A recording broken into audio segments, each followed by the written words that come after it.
I met a man once who had everything going for him. Sharp mind, good family, decent job, plenty of opportunities knocking at his door. But when I saw him 20 years later, he looked like life had beaten him down. His shoulders were slumped, his eyes had lost that spark, and when we talked, all he could do was tell me about the things he wished he'd done differently, the business he never started, the relationship he never fought for, the risks he never took. He said something that still haunts me today. Jim, I'm not upset about the things I tried and failed at. I'm dying inside because of all the things I never tried at all. That conversation changed how I think about success and failure. See, most people worry about making mistakes, about falling flat on their faces, about what others might think if they don't succeed. But the real tragedy isn't in our failures. The real tragedy is in our unused potential, in the dreams we never chase, in the necessary actions we keep putting off until tomorrow, and tomorrow never comes. Let me tell you about a moment in my own life that taught me this lesson the hard way. I was 25 years old, working a job that paid the bills but didn't feed my soul. I had this idea, this vision of starting my own business, helping people improve their lives. But every time I got close to taking that first step, I'd find an excuse. Not enough money. Not the right time. What if I fail? What if people laugh at me? What if I'm not smart enough, experienced enough, good enough? For months I carried that dream around like a stone in my pocket. Heavy, present, uncomfortable. I knew what I needed to do. I needed to quit making excuses and start making moves. I needed to force myself to take that first scary step into the unknown. But knowing what you need to do and actually doing it are two completely different things, aren't they? Here's what I've learned in all my years of studying successful people and watching unsuccessful people. We all know what needs to be done. The overweight person knows they need to exercise. The person drowning in debt knows they need to spend less and earn more. The unhappy employee knows they need to either improve their situation or find a new one. The person in a toxic relationship knows they need to have that difficult conversation or walk away. We know. But knowing isn't doing. The space between knowing and doing is where most people spend their entire lives. It's comfortable there, safe. You can dream about what could be without risking what you have. You can complain about your circumstances without taking responsibility for changing them. You can stay exactly where you are and convince yourself that you're being practical, being smart, being realistic. But let me ask you something. How's that working out for you? How's it feeling to carry around all those things you know you should do but haven't done yet? How's it sitting with you to go to bed each night knowing you spent another day avoiding the very actions that could transform your life? I call it the weight of what we don't do, and it gets heavier every single day we don't do something about it. Every day you don't make that phone call, it gets a little harder to pick up the phone. Every day you don't start that project, it becomes a little more overwhelming in your mind. Every day you don't have that conversation, the distance between you and the other person grows a little wider. The truth is, avoidance is a drug. It gives you temporary relief from discomfort, but the underlying problem keeps growing. It's like taking a painkiller for a broken bone. Sure, it stops hurting for a while, but the bone isn't healing. In fact, you might be making it worse by continuing to use it. I've watched people create the most elaborate systems of avoidance you can imagine. They'll reorganize their entire office to avoid making sales calls. They'll research every detail about a business opportunity for months. Without ever taking action on what they learn, they'll read every relationship book on the shelf, but never actually sit down and talk honestly with their partner about what's not working. These aren't lazy people. These aren't stupid people. These are intelligent, capable human beings who have convinced themselves that preparation is the same as participation. But preparation without action is just procrastination wearing a suit and tie. The most successful people I know aren't necessarily the most talented or the most educated or the ones who had the best opportunities handed to them. They're the ones who learned to force themselves to do what's necessary, even when they didn't feel like it, even when they were scared, even when they couldn't guarantee the outcome. You see, there's a fundamental difference between those who succeed and those who don't, and it has nothing to do with intelligence or luck or circumstances. The difference is this. Successful people have developed the ability to force themselves to do what unsuccessful people won't do. They've learned to override their natural tendency toward comfort and convenience. They've trained themselves to take necessary action regardless of how they feel in the moment. And that brings us to the heart of what we're talking about here. Life doesn't care about your feelings. Life doesn't care if you're in the mood, or if the timing feels right, or if you feel confident enough. Life rewards action. Life rewards people who do what's necessary when it's necessary, not when it's convenient. So the question isn't whether you know what needs to be done.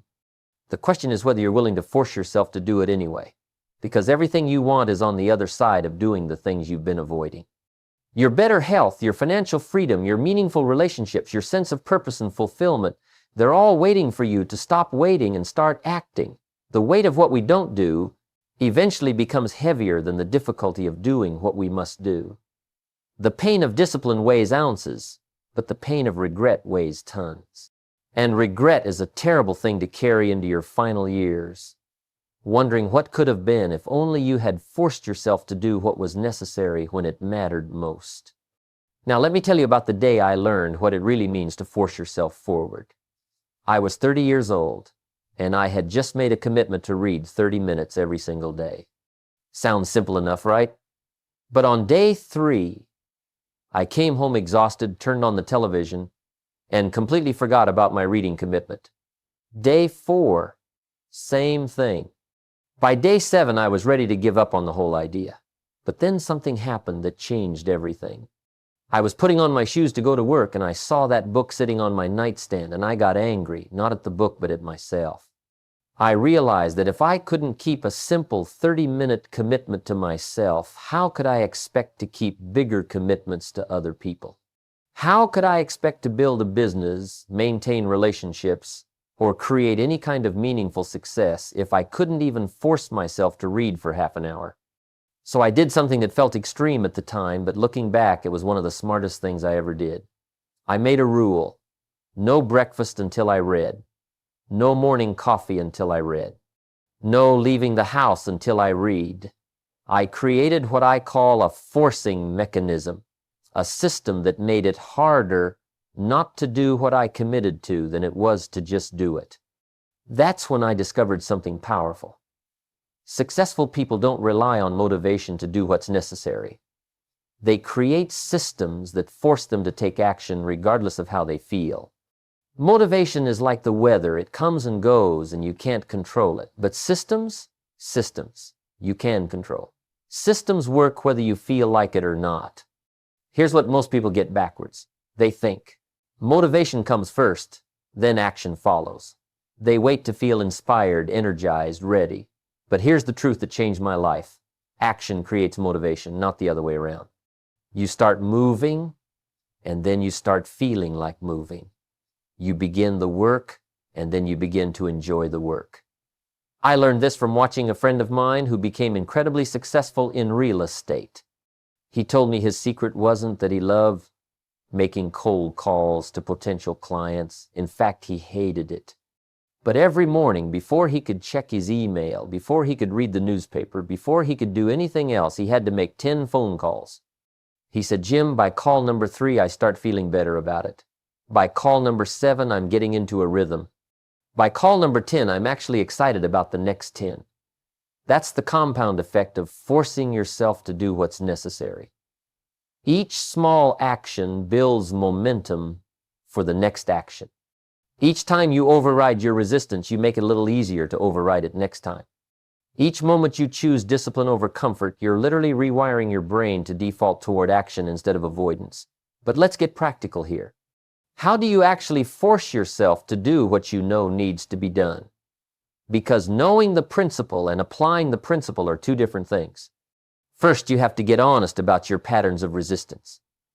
What are your favorite excuses? What are the stories you tell yourself when you want to avoid taking necessary action? For some people, it's, "I don't have enough time." For others, it's, "I'm not ready yet," or "I need to learn more first," or "the timing isn't right." I had a student once who wanted to start a consulting business. She spent 2 years getting ready. She took courses, read books, attended seminars, created the perfect business plan, designed beautiful business cards, built an elaborate website. But she never actually reached out to a single potential client.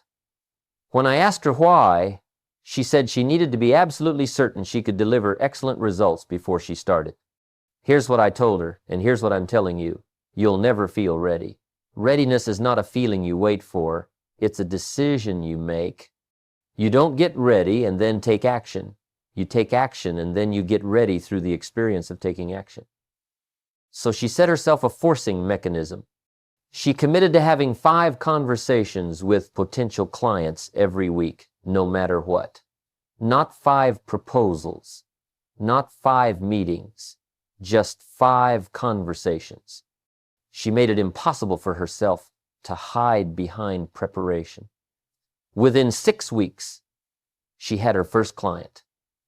Within 6 months, she was making more money than she ever had in her corporate job. The key was removing the option to not act. When you leave yourself an escape route, you'll take it 99 times out of 100. When you eliminate the escape route, you find a way forward. Another technique that works powerfully is what I call environmental design. You arrange your surroundings to make the right choices easier and the wrong choices harder. If you want to exercise in the morning, you lay out your workout clothes the night before and put your alarm clock across the room. If you want to eat healthier, you remove junk food from your house and fill your refrigerator with good options. If you want to read more, you put books everywhere and hide the television remote. You're not relying on willpower in the moment of decision. You're using your clear thinking in advance to set up your distracted, tired, or unmotivated future self for success. I also learned the power of accountability from a mentor who changed my life. He told me something I'll never forget. Jim, private commitments are easily broken, but public commitments have staying power. When you tell other people what you're going to do, you create external pressure to follow through. Your reputation becomes part of the equation. But here's something even more powerful than external accountability: learning to keep commitments to yourself. Every time you say you're going to do something and then don't do it, you're training yourself not to trust your own word. Every time you follow through on a commitment to yourself, you're building self-trust and self-respect. Start small. Don't try to revolutionize your entire life overnight. Pick one thing, one necessary action you've been avoiding, and create a simple system to force yourself to do it consistently. Maybe it's making one important phone call every day, or writing for 15 minutes every morning, or having one difficult conversation every week. The magic isn't in the size of the action, it's in the consistency of taking action despite not feeling like it. Because once you prove to yourself that you can force yourself to do small necessary things, you start believing you can force yourself to do bigger necessary things. And that's when your life really begins to change. You see, the ability to force yourself forward isn't just a skill you use occasionally, it becomes the foundation of everything else you want to accomplish. It's the bridge between where you are and where you want to be. And like any skill, the more you practice it, the stronger it gets. You know, I've always been fascinated by the way nature operates. There's a rhythm to it, a timing that never fails. Spring comes when it's supposed to come, not when it's convenient. Summer arrives right on schedule, whether we're ready or not. And here's what's remarkable. Nature doesn't negotiate with the seasons. An apple tree doesn't say, you know what, I don't feel like blooming this year. Maybe I'll wait until next spring when I'm more motivated. But we humans, we try to negotiate with life all the time. We want spring results without doing spring work. We want summer growth without summer consistency. We want autumn harvest without putting in the effort when it mattered most. And then we wonder why our lives don't flourish the way they should. Let me tell you about the seasons of necessity, because once you understand this, everything about forcing yourself to take action starts to make sense. Every goal you have, every dream you're chasing, every problem you need to solve goes through these seasons. And each season has its own necessary work that can't be postponed, can't be skipped, and can't be done out of order. Spring is the season of starting. It's when you plant seeds, when you begin new ventures, when you learn new skills. Spring activities are all about potential and possibility. This is when you force yourself to make that first phone call, write that first page, take that first class, have that first difficult conversation. I remember when I decided to become a speaker, It was spring in my life, and I knew I had to plant some seeds. But let me tell you, forcing myself to stand up in front of that first audience was terrifying. I was shaking so badly I could barely hold my notes.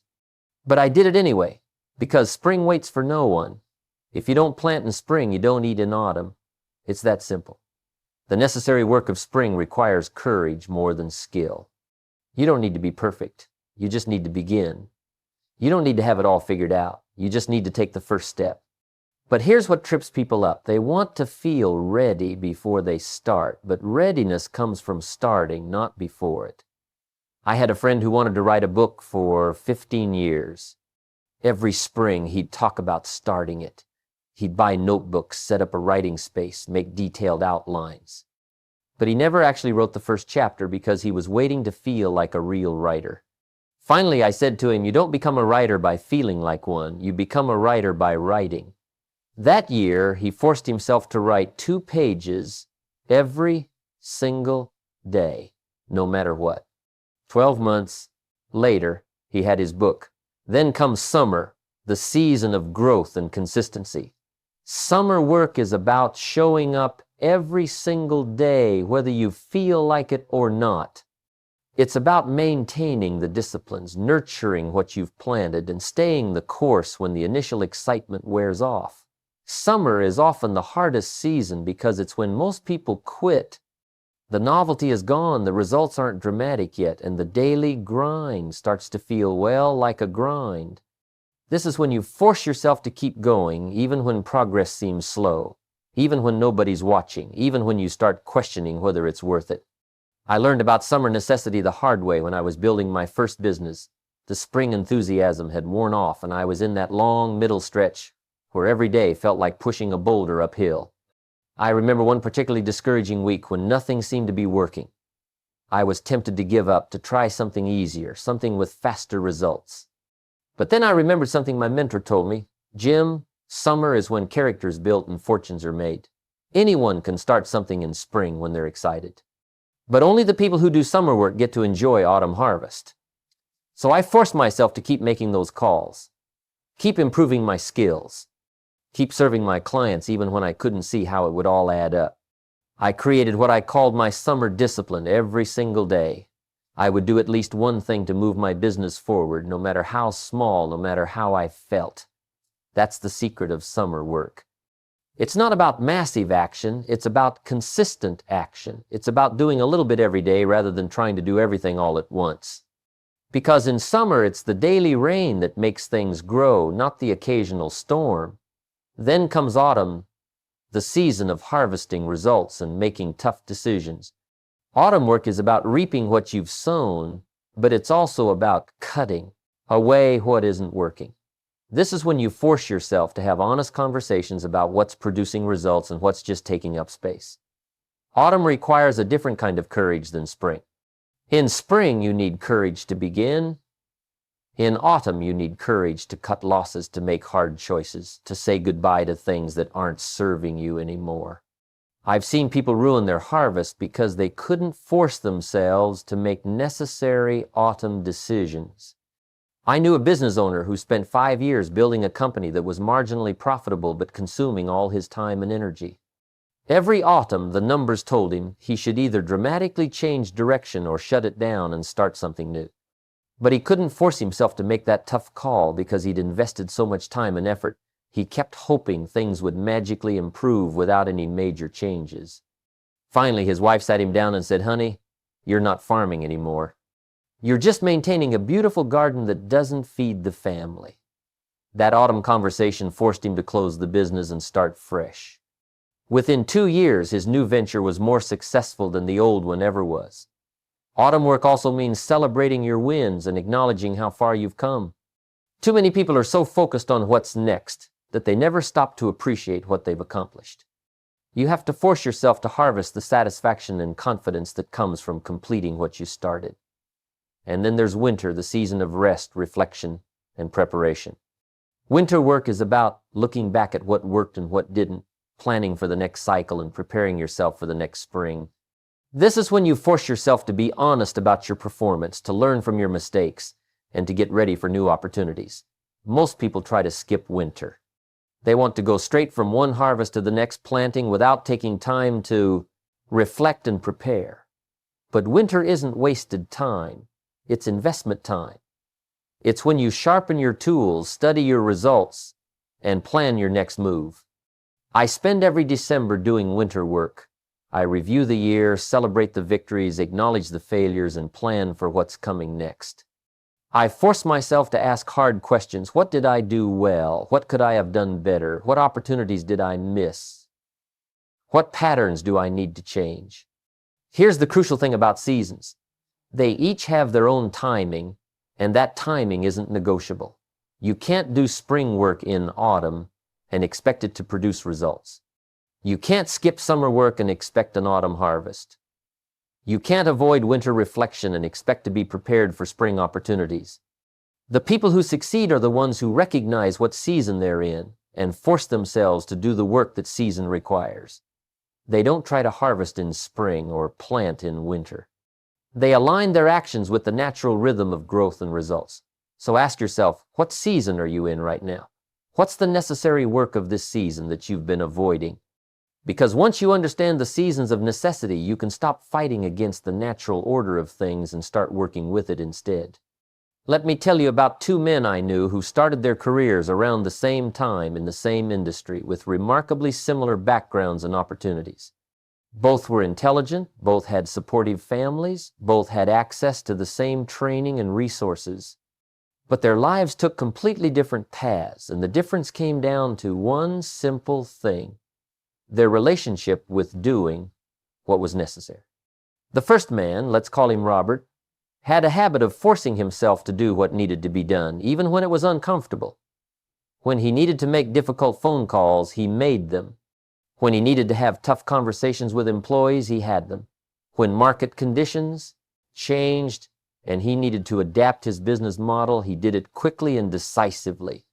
When his health started declining in his 40s, he immediately changed his diet and exercise habits, even though he loved his old lifestyle. Robert wasn't naturally more disciplined than anyone else. In fact, he told me he struggled with the same resistance we all feel. But somewhere along the way, he had learned that the temporary discomfort of doing what's necessary was always less painful than the long-term consequences of avoiding it. The second man, let's call him David, was equally capable but had developed the habit of putting off necessary actions. He would delay difficult conversations until they became crises. He would avoid making tough business decisions until his competitors had already moved ahead. When his doctor warned him about his health, he promised to start exercising and eating better next month. He always had good reasons for waiting: better timing, more information, less stress in his life. 25 years later, when I saw both men at a reunion, the contrast was striking. Robert had built a thriving business, maintained excellent health, and had deep, meaningful relationships with his family and friends. When people talked about him, they used words like reliable, decisive, and trustworthy. He had become the kind of person others came to for advice and leadership. David, on the other hand, was struggling. His business had never reached its potential because he consistently missed windows of opportunity. His health had deteriorated because he kept postponing the lifestyle changes he knew he needed to make. His relationships were strained because important issues had been left unaddressed for years. He wasn't a bad person, he was just carrying the accumulated weight of thousands of small avoidances. Here's what I learned from watching these two men. Doing what's necessary isn't just about achieving goals or solving problems. It's about who you become in the process. Every time you force yourself to take necessary action, you're not just changing your circumstances, you're changing your character. You're becoming the kind of person who can be counted on, who follows through, who faces reality and deals with it. And here's the remarkable thing. Other people sense this about you. They may not be able to articulate what it is, but they know you're different. They trust you with bigger responsibilities because they've seen you handle smaller ones. They seek your advice because they respect your judgment. They want to do business with you because they know you'll do what you say you'll do. This creates what I call the compound effect of character. Each time you choose discipline over convenience, you're making deposits into your reputation, not just with others, but with yourself. Each time you force yourself to do what's necessary, you're proving to yourself that you're the kind of person who can be relied upon when things get difficult. But there's something even more powerful at work here. When you consistently do what's necessary, you start to influence the people around you. Your children watch how you handle difficult situations and learn what it means to be responsible. Your employees see your example and raise their own standards. Your friends are inspired by your growth and start examining their own habits. I think about my own journey and how learning to force myself to do what's necessary changed not just my life, but the lives of my family members. When my children were growing up, they saw me getting up early to read, making difficult phone calls, having honest conversations about problems instead of hoping they'd go away. I didn't lecture them about discipline. I just lived it. And years later, they tell me those examples shaped how they approach their own challenges. That's the true legacy of doing what's necessary. It ripples outward in ways you may never fully realize. The difficult conversation you force yourself to have might save a relationship that affects multiple generations. The business decision you make today might create opportunities for dozens of employees and their families. The health changes you implement now might mean you're around to see your grandchildren grow up. But let's be honest about what stands in the way. The biggest obstacle isn't lack of knowledge or even lack of ability. The biggest obstacle is fear. Fear of failure, fear of success, fear of judgment, fear of change, fear of discomfort. We create elaborate stories about why we can't take necessary action, but underneath all those stories is usually just fear. The successful people I've studied don't have less fear than unsuccessful people. They've just learned to act in spite of fear. They've discovered that courage isn't the absence of fear, it's feeling the fear and forcing yourself forward anyway. Here's a framework I want to give you for overcoming that fear and starting to build this discipline in your own life. I call it the 3 questions test. Before you avoid any necessary action, ask yourself these 3 questions. First, what will happen if I do this? Think through the realistic consequences of taking action. Yes, there might be some discomfort, some risk, some uncertainty. Most of the time we discover that our fears are much bigger than the actual risks. What are the real costs of continued avoidance? What opportunities will you miss? What problems will get worse? What respect will you lose from others and from yourself? Third, what kind of person do I want to become? This question connects your immediate choice to your larger vision for your life. Do you want to be someone who faces challenges or avoids them? Someone who can be counted on or someone who lets people down? Someone who grows stronger through difficulty or someone who gets weaker through avoidance? When you honestly answer these 3 questions, the choice usually becomes clear. The temporary discomfort of doing what's necessary is almost always less than the long-term pain of avoiding it. Now, I want to leave you with a challenge.